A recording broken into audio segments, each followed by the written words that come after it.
Hi guys since Hi मेरा guys.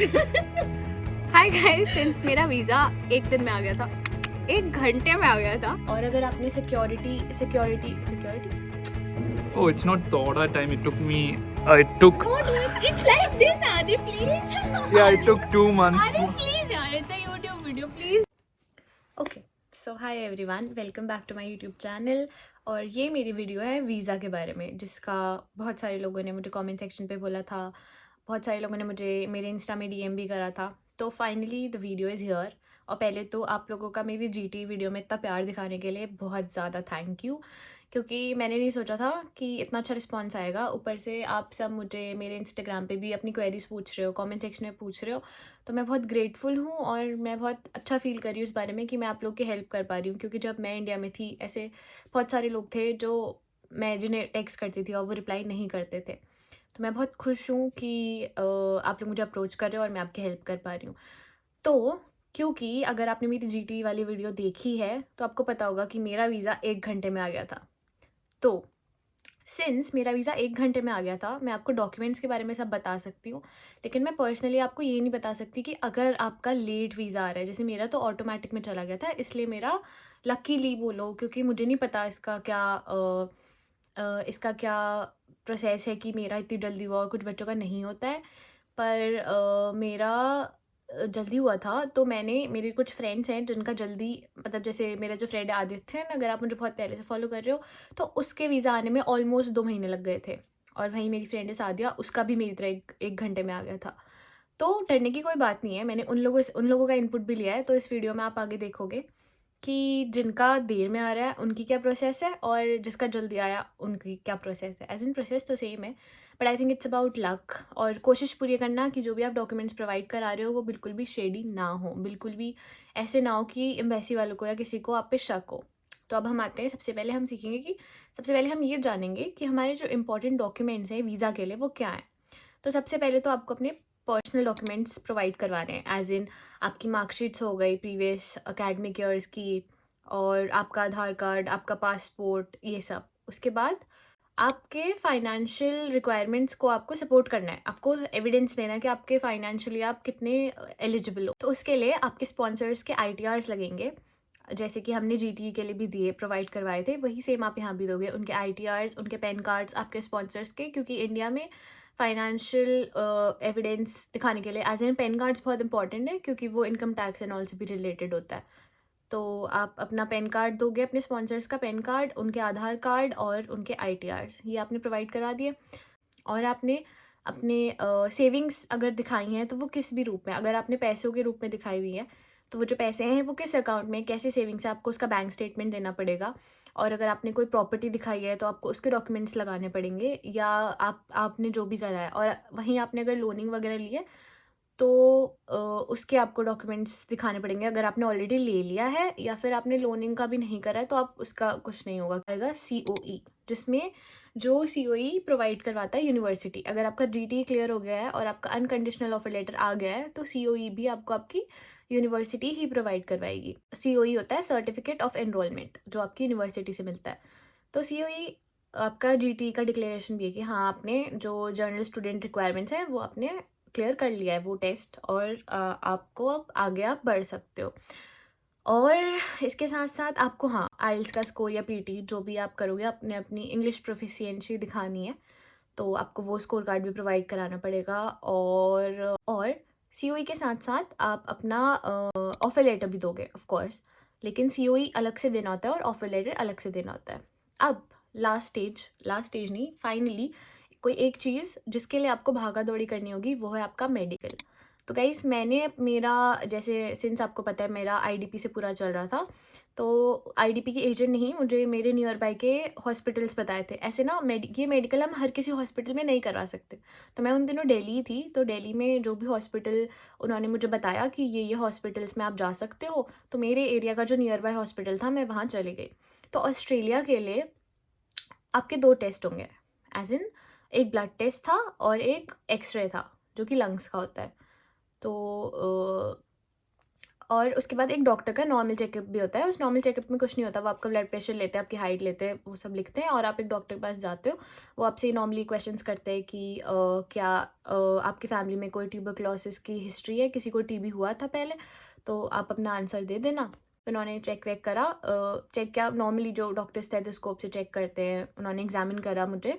और उससे पहले मेरा ब्लड टेस्ट और मेरा एक्सरे हो चुका था, तो उसके बाद मुझे कुछ नहीं करना था, मैं घर आ गई।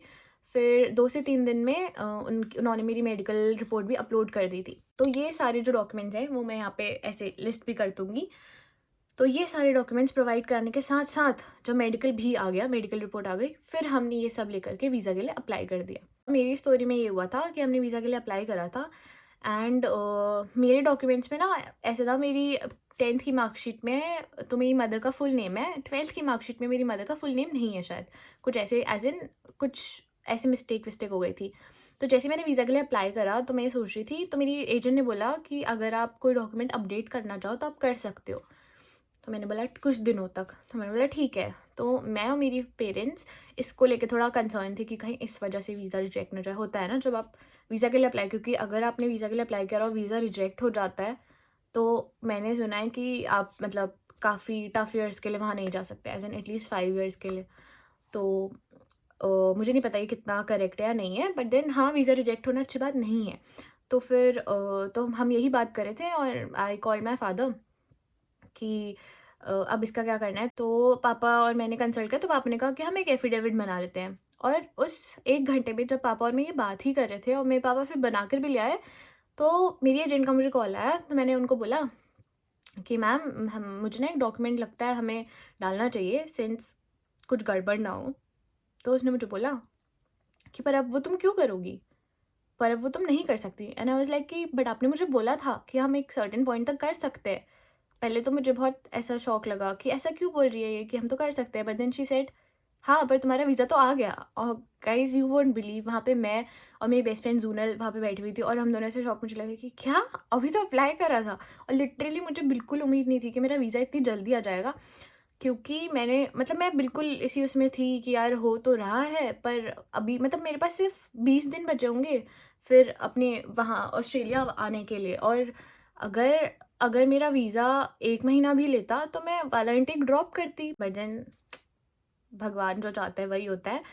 सो विद गॉड्स प्लान मेरा वीज़ा 1 घंटे में आ गया था, क्योंकि वो ऑटो में चला गया था। आई डोंट नो कैसे क्या प्रोसेस हुई, बट वो चला गया था एंड फिर मेरा वीज़ा आ गया। थैंक यू सो मच भगवान जी। उसके बाद मैं अपने फादर को कॉल करा, अपनी मदर को कॉल करा एंड देन उसके बाद हमने घर में सबको बताया। फिर मैंने अपनी टिकट्स बुक करी और एक हफ्ते 1-2 हफ्ते के अंदर अंदर मैं मेलबर्न आ गई थी, क्योंकि फिर मेरी क्लासेस स्टार्ट हो रही थी। तो आप देख रहे हो मेरे पास बिल्कुल टाइम नहीं था। तो मेरे केस में तो बिल्कुल ही टाइम नहीं था, सब कुछ एकदम एकदम एकदम हो रहा था। मैं बहुत टाइम से कोशिश कर रही थी जाने की, बट डॉक्यूमेंट्स अरेंज करना, फिर आइल्स देना और इन सब में ना बहुत टाइम लग जाता है। ऐसा नहीं है कि आइल्स आप बोल रहे हो नॉर्मल इंग्लिश एग्ज़ाम ही तो है, बट देन इसके भी 4 लेवल्स होते हैं। आपको writing, listening, reading, speaking in सब में प्रोफिशिएंट होना पड़ता है। एज इन वेरी प्रोफिशिएंट तो नहीं बोलूँगी मैं, एकदम प्रोफिशिएंट नहीं, बट एटलीस्ट आप जब एग्ज़ाम दे रहे हो तो आप एक बारी में क्लियर कर लो, क्योंकि फ़र्स्ट ऑफ ऑल एग्ज़ाम बहुत एक्सपेंसिव होता है ऑनेस्टली। 16,000 अगर एक मिडिल क्लास फैमिली से आप बिलोंग करते हो तो 16,000 हर किसी के लिए देना आम बात नहीं है भाई, बहुत महंगा एग्ज़ाम है वो। और एक बार नहीं निकला तो आप दोबारा देने के लिए भी इट्स लाइक टू मच। तो मैं अगर आपको लग रहा है कि आप लेट हो तो नहीं, बस हाँ मैं आपको ये बोलूँगी कि आप वीज़ा के लिए टाइम छोड़ के चलना। एटलीस्ट 1 डेढ़ महीना तो वीज़ा के लिए छोड़ देना, क्योंकि मेरे केस में वीज़ा एकदम मैं तो बस तुक्के मार रही थी, ऐसे उड़ता तीर टाइप बोल लो। मैंने अंधेरे में तीर चलाया और वो लग गया लकीली। लेकिन आपको मैं यही सजेस्ट करूँगी कि आप अपने वीज़ा के बीच में वीज़ा के लिए एटलीस्ट 2 महीने का टाइम छोड़ना, ताकि आपका वीज़ा जल्दी आए तो वेल एंड गुड, आपके पास 2 महीने होंगे अपनी कंट्री में रहने के लिए, अपने घर वालों से मिलने के लिए, सब कुछ। बट अगर एकदम आता है तो बहुत हौच पौच हो जाएगा। मेरे साथ तो हौच पौच हुई, but then it just happened and I think it was how it was suppose to happen. तो नेवर माइंड, अब हमारी आएगी वो वीडियो, मैंने आपको सारे डॉक्यूमेंट्स बता दिए जो नेसेसरी होते हैं। अब हमारी वो वीडियो आएगी जिसमें आदि बताएगा कि उसका जब लेट आया तो क्या होता है और क्या नहीं होता है। और आपका ये क्वेश्चन का भी आंसर मिल जाएगा कि क्या हमें वीज़ा के टाइम पे भी इंटरव्यू देना होता है या नहीं। मेरे केस में मेरा कोई इंटरव्यू नहीं हुआ था, ठीक है, मेरा कोई इंटरव्यू नहीं हुआ था। मैंने बस अप्लाई करा और उतने में ही मेरी एजेंट का मुझे कॉल, मतलब वो पहले हो गया होगा बट उसे टाइम नहीं मिल पाया मुझे कॉल बैक करने का, तो मेरा वीज़ा मुझे जल्दी मिल गया था। इट वॉज 500, सब क्लास 500 वीज़ा था मेरा, स्टूडेंट वीज़ा, तो वो ऐसे आया था। और अब आदि आपको बताएगा कि उसके सीन में क्या हुआ था और इंटरव्यू कब होता है और क्यों होता है और किसका होता है। Watch now. Hi guys, since मेरा वीज़ा एक दिन में आ गया था, 1 घंटे में आ गया था, सो मैं अपने दोस्तों से पूछना रही हूँ उनका कब आया, so that we have a better understanding कि आपका कब आएगा।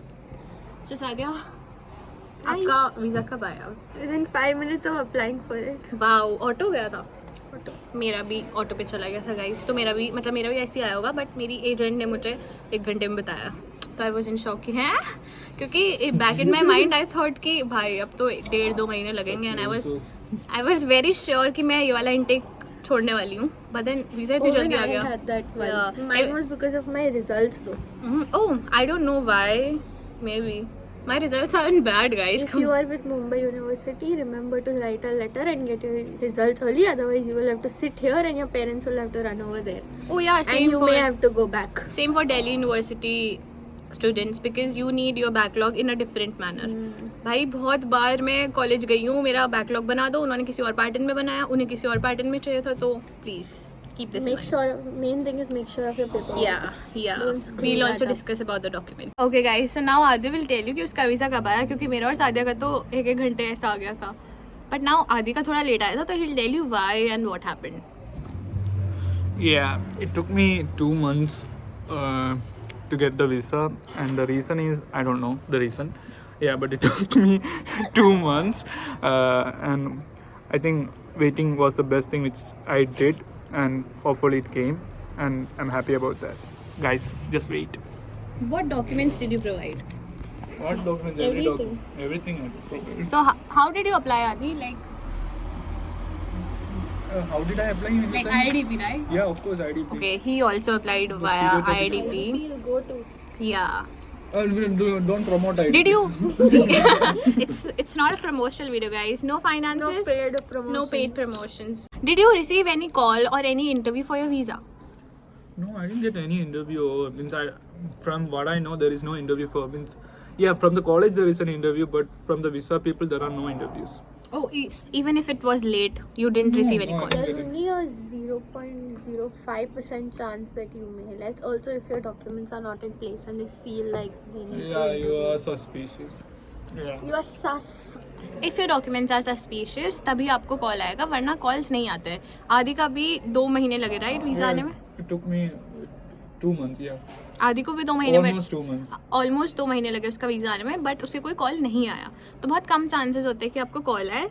सो वीज़ा में बस ये है कि आपको अपने सारे डॉक्यूमेंट्स प्रोवाइड करने हैं, एक मेडिकल देना है, वो हो जाएगा, and then wait for the visa. And for the UG people, it will come faster compared to the PG people. या अगर आप मास्टर्स करना चाहते हो तो थोड़ा लेट में आएगा, पर अंडर ग्रेजुएट्स के लिए जल्दी आ जाता है। So if you are thinking कि वीज़ा में भी इंटरव्यू होगा, ओ माई गॉड, नहीं, वीज़ा में कोई इंटरव्यू नहीं होता है, it's just for GT, Unless you're sus. Unless you're sus. अगर आपके डॉक्यूमेंट्स में उन्हें कोई डाउट लगता है एम्बेसी वालों को, तो वो आपको कॉल करते हैं, वो भी नॉर्मल कॉल आता है। So I think, I hope this Basically, just helps you. keep your documents organized and properly and submit it Yeah. online. You have to just submit it on a portal and get them notarized. या That's the exactly. most important thing. Follow what your agent says regarding notarization. All good. Done. तो guys, ये थी हमारी visa की video. I hope this help you. And जैसे कि आदि और सादिया ने बताया कि इंटरव्यू सिर्फ उन लोगों का होता है जिनके डॉक्यूमेंट्स में कुछ सस्पिशियस मिलता है, तो मैं आपको यही बोलूँगी कि अपने डॉक्यूमेंट्स बिल्कुल क्लियर रखना, चेक रखना। अगर आप दिल्ली यूनिवर्सिटी से हो अगैन, तो प्लीज़ दिल्ली यूनिवर्सिटी क्या, किसी भी यूनिवर्सिटी से हो, तो नो बैकलॉग ना। इन लोगों, नो बैकलॉग क्या होता है कि आपकी कोई बैक नहीं आई है, और अगर आई भी है तो उसका भी एक फॉर्मेट होता है। तो जो फॉर्मेट आप एजेंट से खुद ही पूछ लेना, या आप यूनिवर्सिटी से पूछ लेना, in which format do you want me to provide you a backlog, तो आप उसी फॉर्मेट में बनवाना। क्योंकि मेरे बहुत चक्कर लगे भाई DU जाने के लिए, और DU तो सरकारी कॉलेज है, सरकारी कॉलेज में आपको, मतलब मैं वैसे नहीं बोल रही, बट देन मुझे बहुत ऐसे परेशानी हुई है। तो मेरा तो पासपोर्ट भाई, मैं तो तुम्हें, ये एक अलग कहानी है। मेरा पासपोर्ट, जो लोग मुझे जानते हैं उन्हें पता है, मेरा पासपोर्ट 3 महीने में आया है। तो मैं हल्द्वानी से हूँ, तो मैंने काठगोदाम के RPO में अप्लाई करा था। तो उसके बाद जो मैं काठगोदाम से देहरादून गई हूँ, फिर देहरादून से रातों रात दिल्ली गई हूँ सिर्फ अपने पासपोर्ट के लिए। तो मैं ही जानती हूँ मैंने पासपोर्ट के लिए भी कितनी भाग दौड़ करी थी। बट देन मैं बस यही कहूँगी कि एवरीथिंग इज़ वर्थ इट। अब मेहनत नहीं करोगी तो कुछ नहीं मिलेगा। Okay, I hope this video help you. And अगर आपको अभी भी कोई कंसर्न्स है, you can type them down in comment section and I'll make sure कि I'll reply you. And thank you for the response. Please keep the spirit up and keep supporting me. Subscribe to my YouTube channel if you're new. Please, yeah, please. Okay, bye.